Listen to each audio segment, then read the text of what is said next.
강의를 시작하기 전에 동영상을 만드는 저에게 많은 힘이 되는 구독, 좋아요, 클릭을 부탁하면서 시작하겠습니다.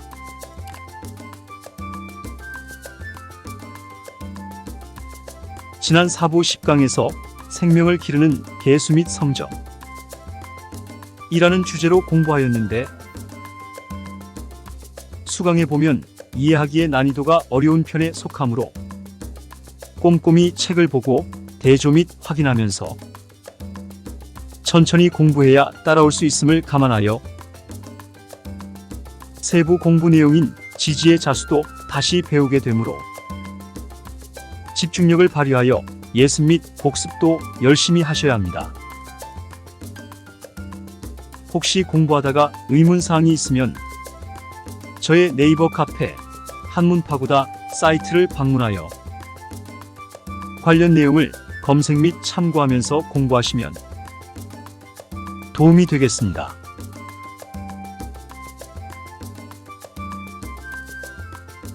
오늘은 5부 1강 지혜롭지만 예민한 자 편을 계속 공부하겠습니다. 12지는 시간도 되고 달도 됩니다. 방위를 나타내고 계절을 알 수도 있죠. 이 12지가 사주년월일 시 중 어느 자리에 있는지에 따라 해석이 달라질 것이고, 어떤 지지를 만났을 때 어떻게 바뀌는지 관계를 알지 못하면 사주 명리를 해석하기 어렵습니다. 그래서 그 첫 단계로서 하나의 지지를 중심으로 다른 지지들과의 관계를 밝혀보려고 합니다. 물론 현실 세계가 이렇게 단순 구조로만 되어 있지는 않습니다. 여기서 다루지 않은 부분은 앞으로 출간될 대유학당의 사주명리 시리즈를 기대하세요. 이제 역학 공부를 시작하는 분들에게는 이마저도 어려운 관문이 되리라 생각합니다. 그냥 천천히 그렇구나 인식해보고 따라 그려보세요. 12지지가 조금 더 친숙해질 것입니다. 그리고 자신의 사주를 써놓고 어떤 관계가 있는지 찾아보면서 공부하면 흥미가 생길 거예요. 사주는 관계의 학문입니다. 자신의 사주가 아무리 좋아도 혼자만 산다면 장점을 발휘하는데 한정적일 것입니다.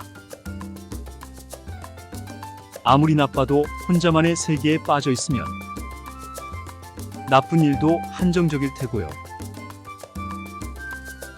결국 누군가를 만나서 어떤 사건이 벌어지는 것이 살아가는 과정이니까요. 여기에 나오는 12지를 글자로만 보지 말고 사람으로 변환시켜 생각해 보세요.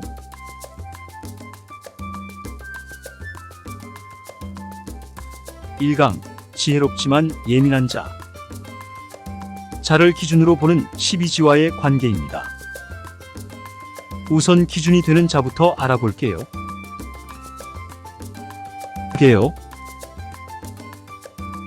자의 오행은 수입니다.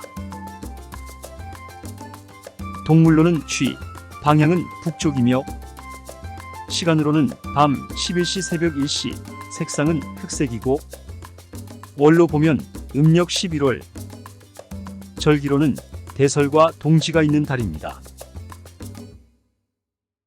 양력으로는 12월 7일부터 1월 4일까지이니 한겨울에 해당합니다. 자월은 한겨울 물이 꽁꽁 언 시기이며 년지나 일지나 시지에 있다면 시냇물, 계곡물, 강물이 되고, 일반적으로는 맑고 깨끗한 물, 찬물, 이슬의 형상입니다. 숫자로는 양수이므로 1이 됩니다. 지장간을 보면 임수가 11, 개수가 21을 주관합니다.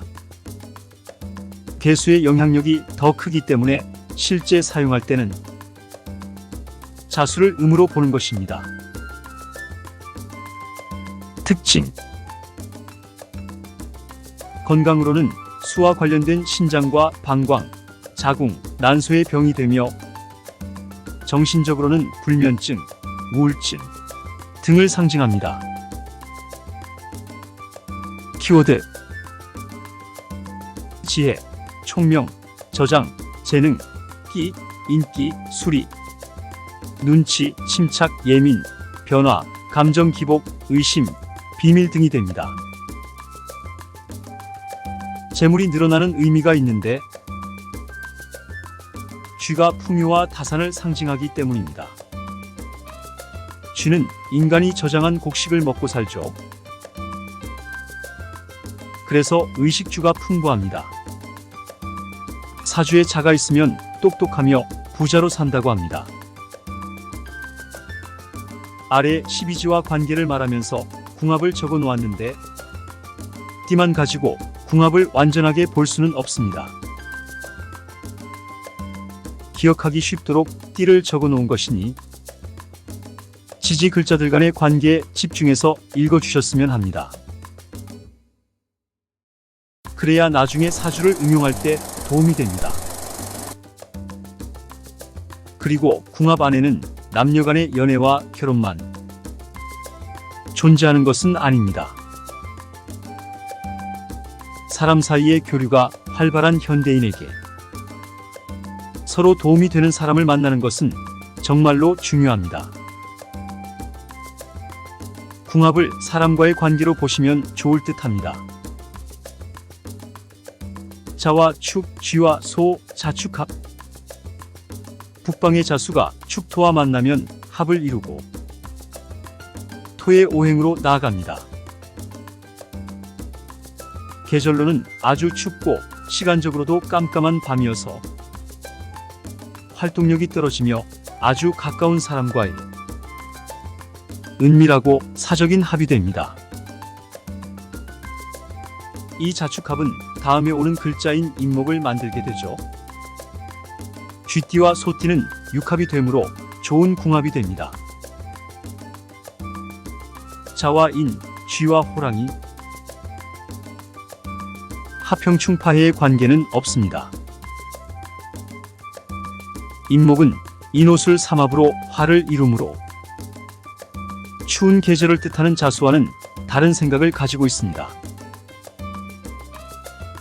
쥐띠와 호랑이띠는 격각사를 가지고 있어 궁합은 보통입니다. 자와 묘, 쥐와 토끼, 자묘형. 자수는 매우 차가운 물이고 묘는 봄의 왕지입니다. 겉으로 보기에는 수생목을 하는 관계이지만 차가운 얼음물을 나무에게 주는 형상이라 전혀 도움이 되지 않습니다. 사주 안에 자묘가 붙어 있으면 피해가 더 크고 떨어져 있거나 더운 계절을 만나면 덜해집니다. 건강과 애정 등의 문제가 생깁니다. 쥐띠와 토끼띠는 모두 도화의 자리이고 왕지이므로 서로 잘났다고 생각해서 다툼으로 형입니다. 당연히 궁합은 별로겠죠. 자와 진, 쥐와 용, 자진반합. 신까지 있다면 완전한 삼합이 되는 것이지만 자와 진이 있으므로 반합이라고 합니다. 삼합은 사회적인 합인데 합이 되면 잘 뭉치고 문제를 잘 헤쳐나갑니다. 하지만 삼합은 형충파해를 만나면 깨지기 쉽습니다. 이러한 글자도 들어오는지 잘 살펴야 합니다. 신자진 삼합에 해당하므로 쥐띠와 용띠는 궁합이 좋습니다. 자와 사, 쥐와 뱀. 합형충파해의 관계는 없습니다. 쥐띠와 뱀띠는 둘 다 똑똑하며 사교성이 좋습니다. 뱀띠가 남자일 경우 인연이 오래 간다고 합니다. 자와 오, 쥐와 말, 자우충. 자와 오는 가장 먼 곳에 떨어져 있으면서 물과 불이 충돌합니다. 수기운이 강하면 화를 꺼버리니 심혈관 질환, 눈, 정신과 질병이 생깁니다. 표면적으로는 수국화의 관계이지만 사주의 화가 강하면 오히려 술을 말려버리니 산부인과 비뇨기과 우울증, 불면증, 무력증, 두통 등이 생깁니다. 쥐띠와 말띠는 충을 하기 때문에 궁합이 좋지 않습니다. 자와 미, 쥐와 양, 자미원진, 귀문해. 미월은 결실을 준비하는 달이 됩니다. 이때 찬 얼음물을 만나면 당연히 좋지 않겠죠. 자수는 얼음 결정체로 우박과도 같은 것이어서 수확을 앞둔 여름 과일에 피해를 줍니다. 이 관계를 서로 원망하고 눈을 부릅뜬다고 해서 원진이라고 부릅니다. 자와 미는 귀문살에도 해당됩니다. 그래서 사주에 자와 미가 있으면 자식의 덕이 부족하고 자는 자식에도 해당 신경이 예민합니다. 자미해가 사주에 있으면 가까운 사람끼리 갈등이 많고 화를 잘 내고 고질병이 있습니다. 쥐띠와 양띠의 만남은 미워하고 원망함으로 좋지 않습니다. 지장간을 보니 생과 극충이 함께합니다. 임계수는 을목을 생해주는데 기토에게 극을 받고 있습니다. 게다가 정계충으로 수국화를 당하고 있으므로 원진과 귀문, 해의 관계가 됩니다. 자와 신, 쥐와 원숭이, 자신반합. 진토까지 모이면 완전한 삼합이 됩니다. 자와 신은 사회적인 합으로 동지의식이 있으며 합해지면 수국을 이룹니다. 신금이 자수를 만나면 자신이 가지고 있던 금기운은 묶이고 수기운으로 변하게 됩니다. 그래서 자월에 태어났다면 목기운을 만나 설기가 되던지 화기운을 만나 따뜻해져야 좋습니다. 쥐띠와 원숭이띠는 삼합이 되므로 궁합이 좋습니다. 자와 유, 쥐와 닭, 자유파, 귀문관살. 자수와 유금은 둘 다 왕지여서 잘 서쓰지 못합니다. 파가 된다는 것은 깨진다는 의미이니 일지와 월지에서 만나면 이혼하기 쉽습니다. 게다가 귀문관살도 되니 예민하고 집착성이 있어 주변에 있는 사람이 많이 피곤합니다. 스스로는 자신이 옳다고 생각하므로 치료하기도 어렵습니다. 쥐띠와 닭띠의 궁합은 대체로 좋지 않습니다. 자와 술, 쥐와 개. 합형충파의 관계는 없습니다. 자와 술은 격각이라고 하는데 인신사회의 모퉁이를 끼고 양옆에 배치되어 가까이 지낼 수 없으며 서로 계산적인 관계입니다.